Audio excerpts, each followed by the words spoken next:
So anything you can do to support that would be greatly appreciated. And I know I've talked long enough, Madam President. Thank you. Now go ahead and talk and introduce us to our speaker. Oh, cool. Terrific. I am thrilled, y'all, to have Ashmi Trivedi here. I will just say I heard her speak at the International Peace Conference, the peace conference that our district hosted at the International House last year. And Ashmi gave a presentation that was simply phenomenal. It focused on Project Unity, which is a peer-to-peer organization that helps children who are immigrants to this country, helps them in their relationships with other kids, but just introducing them to America, to schools, to the communities, to all things American. And she and the other youth involved in this initiative have just done a phenomenal job. She truly, truly is the face of not just youth in our district right now, but Ashmi is the face of Rotary, I think, for the future. I look at her, I see the brilliance, the thoughtfulness that she puts into answering questions as a member of our district peace committee. She is a very thoughtful, articulate, compassionate, caring person. And I am just thrilled to have her here. She's received her peace building certification from New Gen Peace Building, and she's working very closely with Patricia Schaefer and Elizabeth Teagarden in some of their activities now. So without further ado, Ashmi is actually in school right now. We so appreciate her being here. Ashmi, I'm going to turn it over to you. Wow, thank you, Mr. Kendrick, for that amazing introduction. I truly am super grateful that adults like you actually give youth the space and the dialogue to be able to share and do the work that we do. So thank you. I'm going to go ahead and just share my screen real quick. Let me see if. Okay, can you all see the slide that's on there? Okay. All right, perfect. Well, hi everyone. Mr. Kendrick kind of gave a little introduction to who I am, but my name is Ashmi Trivedi. I'm a certified New Gen Peace Builder, Youth and Peace and Action Ambassador, member of Rotary 7680's Peace Building, Conflict and Resolution Committee, the founder of Project Unity, and I am a current high school junior. But before I share more about pages volunteer. Oh yeah. But yeah, before I share more about like peace building and the work that I do specifically, I would like to share several definitions among diversity, equity, and inclusion to help guide our discussion here today.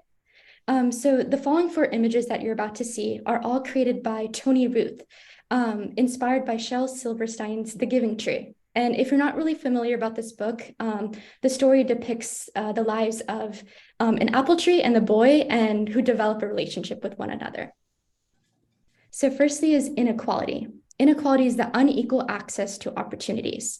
So as you can see here on the slide, there's 2 boys. On the left-hand side, there's a boy with his arms stretched out and an apple is just conveniently falling into his hands. Whereas the boy on the right-hand side, that's not the case. In addition, there's a plethora and abundance of fruit on the left-hand side of the tree, and the tree itself is tilted to the left. So this is what inequality is, unequal access to opportunities, the opportunity being the fruit. Second is equality. Equality is evenly distributed tools and assistance. All right, in this example, we give both boys a ladder to help more easily grab the fruit off the tree. But still in this case, the structure, the institution of the tree is still different. It's still tilted towards the left. There's still an abundance of fruit on the left-hand side. Equity. Equity is custom tools that identify and address inequality. All right, now let's be very methodical on helping out the system. Let's give the boy on the right-hand side a taller ladder so he can reach the tree. And still, the boy on the left-hand side, he still gets the ladder too. But again, do you see the key thing that's missing here? The structure, the institution itself is not just. And finally, that leads to justice. Justice is fixing the system to offer equal access to both tools and opportunities. So now here the tree has an evenly distributed fruit all across, nice, healthy, fresh fruit, as well as the tree itself. There's like posts kind of propping it up as well as rope so that it is even and nice and straight. So that's kind of what justice is. So all of these images and all of these definitions, this is exactly what peace building is about. It's not solely focusing on the symptoms of an issue, such as the access and availability to fruit, but instead fixing the root cause being the tree.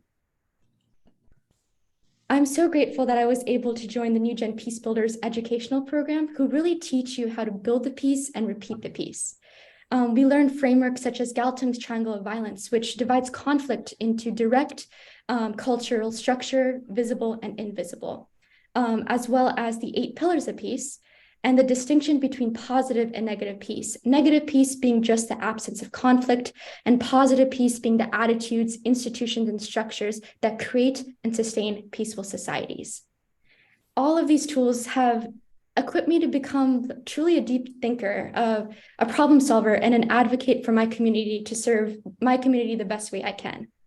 And the culmination of New Gen Peace Builders, the program itself prompted us to create a peace project, which is a project that looks at the underlying structural, cultural, and political layers of an underlying problem and devise a solution to meet that community's needs.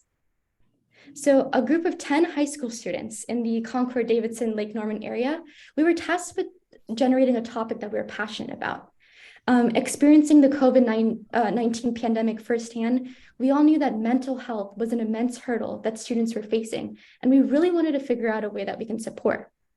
So we tried to create a very specific conflict statement and a possible peace-related solutions. And our group really did have difficulty narrowing down such a wide topic. It's hard to just say, hey, let's help out with mental health. Hey, Ashmi, I'm so sorry to interrupt. Is there any way you could make your screen bigger, like to expand it? Does that help? I don't know. There we go. It's a little bit better. Better. All right. Sorry about that. No, it's just we're on a screen and it's You're just good. hard to see. Thank you. Of course. So as I was saying, like we were trying to figure out a very specific conflict statement, something that a solution that we can address.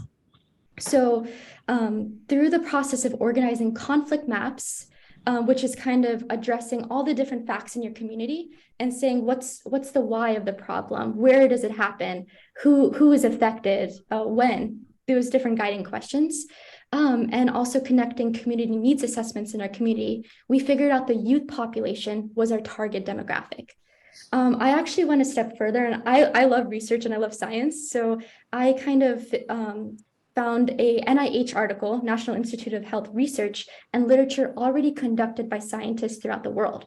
And I stumbled across a study and as you can see on the left-hand side, that's a study that investigated the effects of the pandemic on mental health of immigrant youth specifically.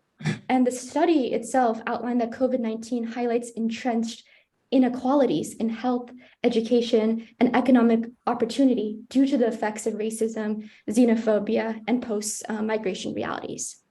So now we figured out what we're trying to tackle, relating to cultural barriers faced by immigrant youth, and also fostering a sense of belonging. Coupled with that, with the immense immigrant network that we have in Mecklenburg County and the greater Charlotte metro region, we really knew that this was a problem that we could tackle. So equipped with this knowledge, experiences being the daughter of immigrants and a passion about the mental health of immigrant students, we got to work right away.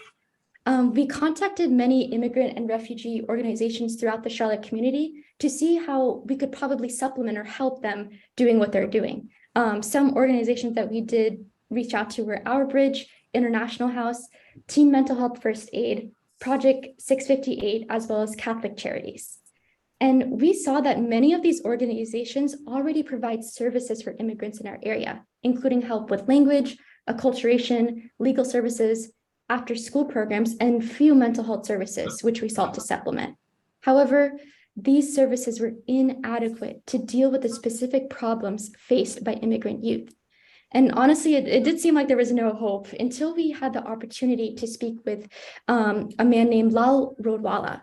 He was an immigrant from Myanmar who moved to the United States in 11th grade. And he actually shared with us his experience in learning English and difficulties with adapting to the culture. And he told us that many people in his school wouldn't speak to him. And the only way that he learned English was through volunteering at nursing homes and listening to the elderly population. And reflecting back, he said that his experience gave him a space to feel listened to. And he said that if more people listened, he felt that there would be so much healing. So I'm going to play a clip from an interview that we had. These are some of the students who were involved in the group of making Project Unity. And I'll play that right now.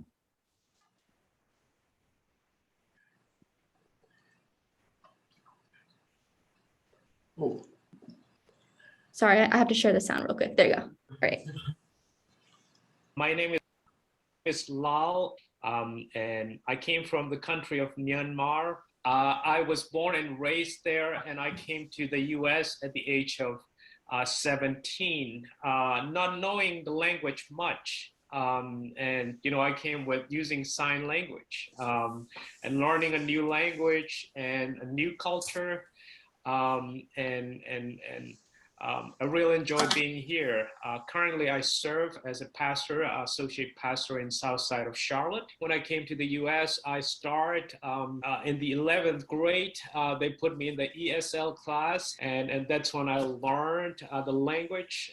It was not easy, but I really enjoyed it. And you know, where I learned the language, I used to go to nursing home and talk to elderly people, and they are lonely, but they love talking. So I would just go there and listen. They were really nice people in Maryland. So I learned the language there, and also church people helped us. They gave us clothes to wear and taught us English and gave us books and the things that we needed. You know, I wish that more people came and just talked to me because I was shy. When I look back, you know, I really like those who welcome me and listen to me. So listening, welcoming, and no judging, you can feel it. And when people listen to you, there is so much healing. And you can feel love when you feel like you are being listened to.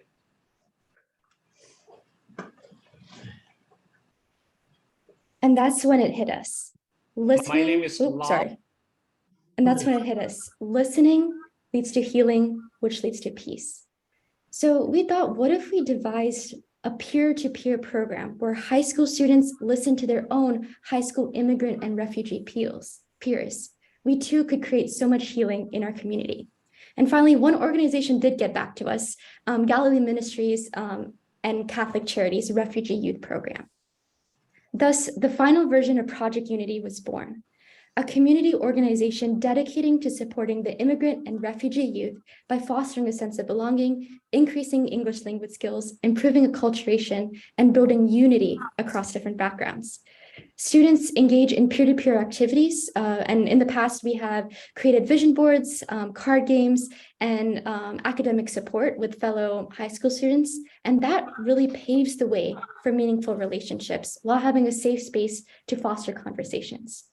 The students in our program are brought all together from different backgrounds and countries, including Syria, Myanmar, Zambia, Nepal, Eritrea, the Congo, and so many others. And they all also have a wide range of English language skills. Some are very fluent, others are still learning, and others have none at all. But to me, it's truly amazing to see that language is really never a barrier to create friendship and peace. I will share one moment that I had that really stuck out with me when I was speaking to one of my peers. So there was this one student, she immigrated to the United States just a couple weeks before we met, and we primarily communicated through Google Translate. And when she was adapting to a new country and a new language, she expressed her gratitude for the support that she received through our conversation. And when I asked her what her favorite thing to do was, like, I was expecting hobbies like, oh, I love drawing or I love music. Her response was simply, quote, talking to others. And I really learned that the simple act of a fellow student listening to their immigrant peers truly allows for an embracement of culture, and that leads to peace. And we have actually been having weekly programs even in the summer for the past 2 years. and have the opportunity to apply and earn grants from Rotary totaling over $5,000. And we're also in preparations to adding another location of Project Unity in the Mint Hill program. So we're doing a lot for these students, and it's really amazing to see that, you know, day one, we may not know each other, but day 100, we're besties. So I just love that. So I just wanted to thank you all so much for this opportunity to facilitate a dialogue regarding peace and sharing a little bit about Project Unity. And just in general, unity to me does not need to be a society conforming to one ideal. Instead, is to have a diversity of people united under one ideal. And I hope that all of you, your ideal becomes peace, and not just in the context of an absence of conflict or violence or war, but instead the inclusion of love. And I think from this entire process, I learned that peace affects people, and ultimately people affect the planet. So thank you.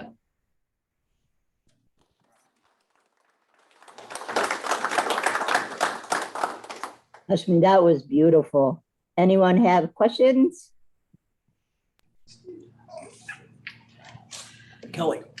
So Ashmi, what is a piece of advice that you would give to adults, especially those of us in the room, that we can do to help? Because we don't always get to come in contact with student immigrants, but what advice would you give us on how to contribute in a similar vein that you're contributing?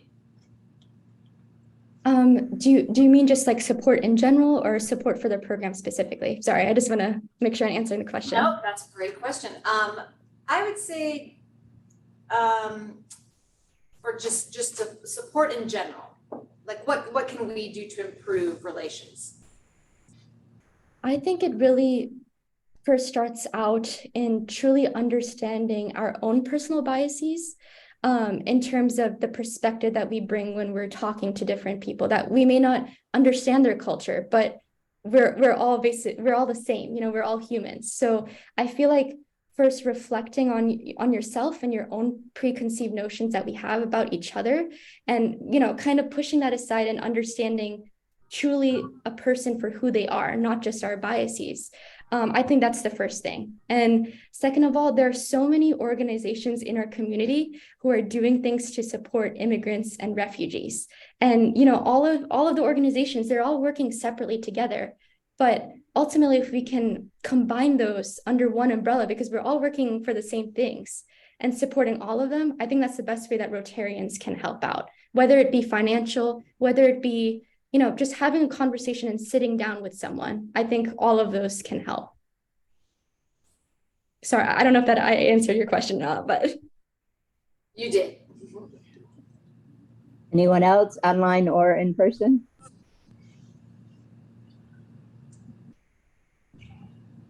Ashmi, we really appreciate it. And on your behalf, we will be making a donation to your project. For speaking to us today. Thank you so much. And we'll have a gift for you when somebody sees you, Kelly or Kevin or someone, to come in. Thank you. Okay, happy dollars.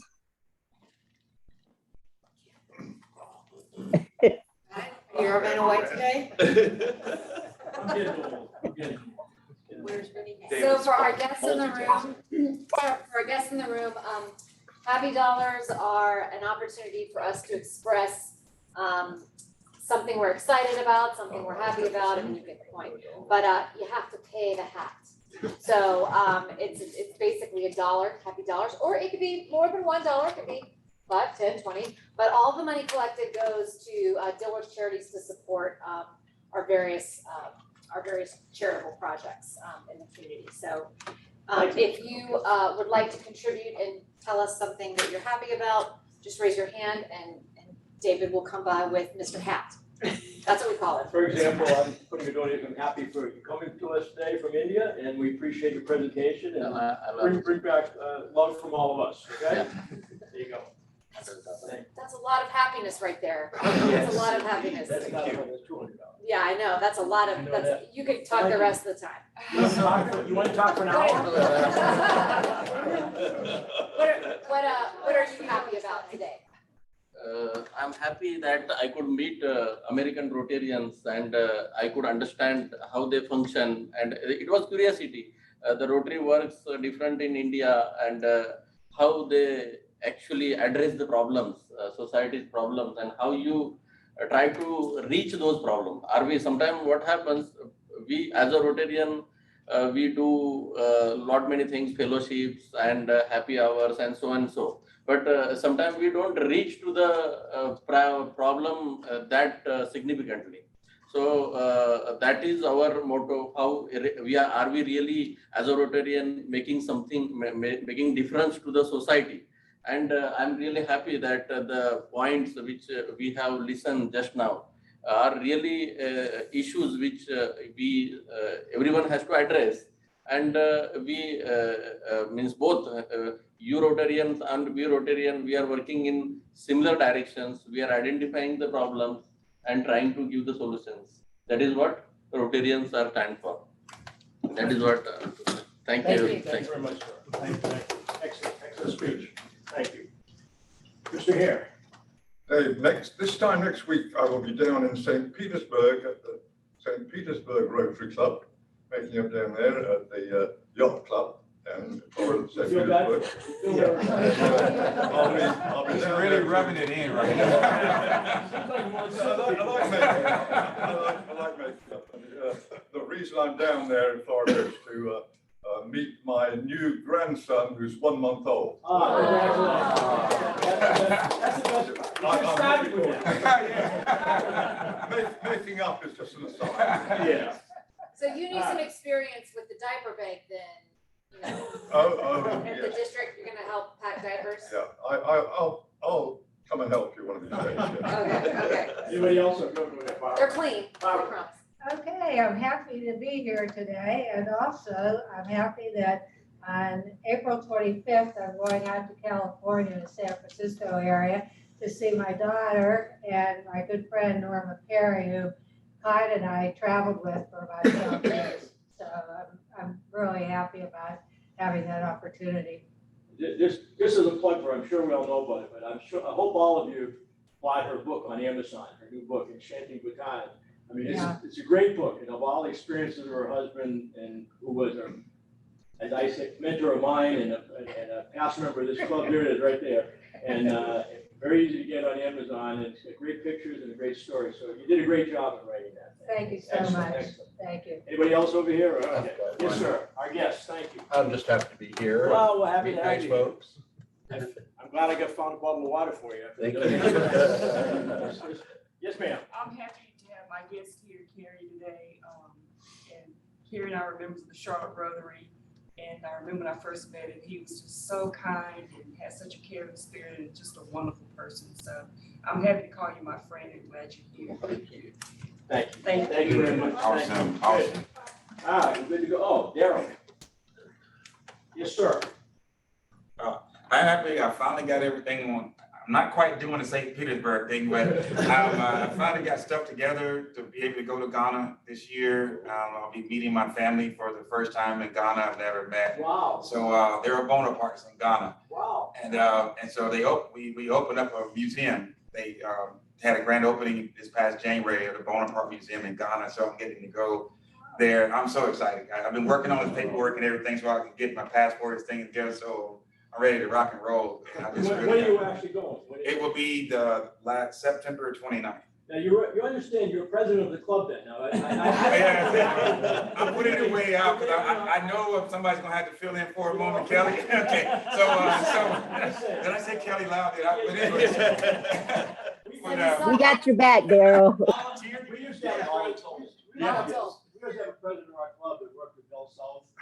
The guy was, he was a great guy, but I think he was, in the 52 weeks he was president, maybe 25, he was traveling.